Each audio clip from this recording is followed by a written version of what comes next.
Bonjour Alexandre, bonjour à tous. Allez, on monte sur le vélo pour débuter Tour de France, bien sûr. 9e étape hier dans le Puy-de-Dôme, marquée par la bataille entre les deux favoris. Oui, le duel Tadej Pogacar-Jonas Vingegaard qui a une nouvelle fois animé la grande boucle hier. Les deux coureurs se sont rendus coup pour coup.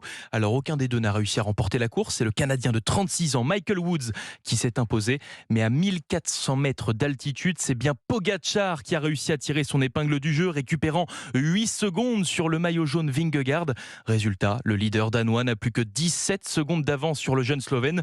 Pas de quoi vraiment l'inquiéter cependant. Écoutez sa réaction au micro européen de Martin Lange. Tadej a été plus fort sur la fin. Il a mérité de reprendre ces quelques secondes.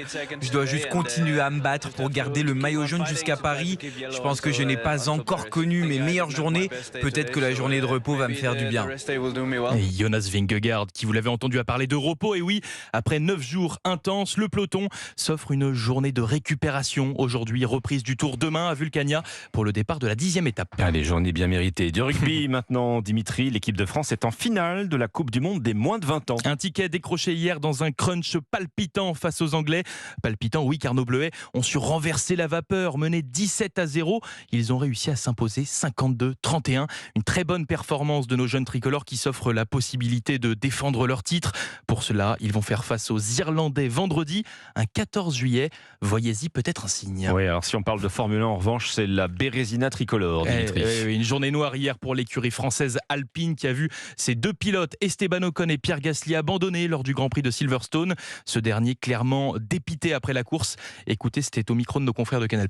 Extrêmement déçu parce que je pense que on avait fait une belle course. On était avec les Aston qui est une voiture qui arrive à faire des podiums en début de saison. Après, il y a plein de choses qui se sont mal passées. Je pense que je suis juste déçu et il faudra analyser.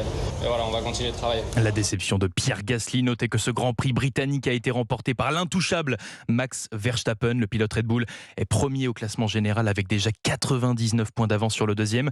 Son coéquipier Sergio Pérez. Allez, on termine par du foot. Reprise de l'entraînement du Paris Saint-Germain aujourd'hui en présence de leur nouvelle recrue, dont le champion du monde 2018, Lucas Hernandez. Et oui, l'international français a officiellement rejoint le club de la capitale pour une durée de 5 ans. Un transfert surprenant qui a beaucoup fait réagir. Pourquoi ? Eh bien parce qu'il est originaire de Marseille, supporter déclaré même de l'Olympique de Marseille, l'ennemi des Rouges et Bleus. Le défenseur de 27 ans a donc décidé d'éteindre l'incendie. PSG ou OM, il a choisi son camp au micro de nos confrères de PSG TV. Pour finir, forcément, je suis obligée de te la poser, je mets les pieds en plat. Paris ou Marseille ? Ici, c'est Paris. Ici, c'est Paris. Bref, vous l'aurez compris, le Classico a déjà bien commencé. Merci Dimitri.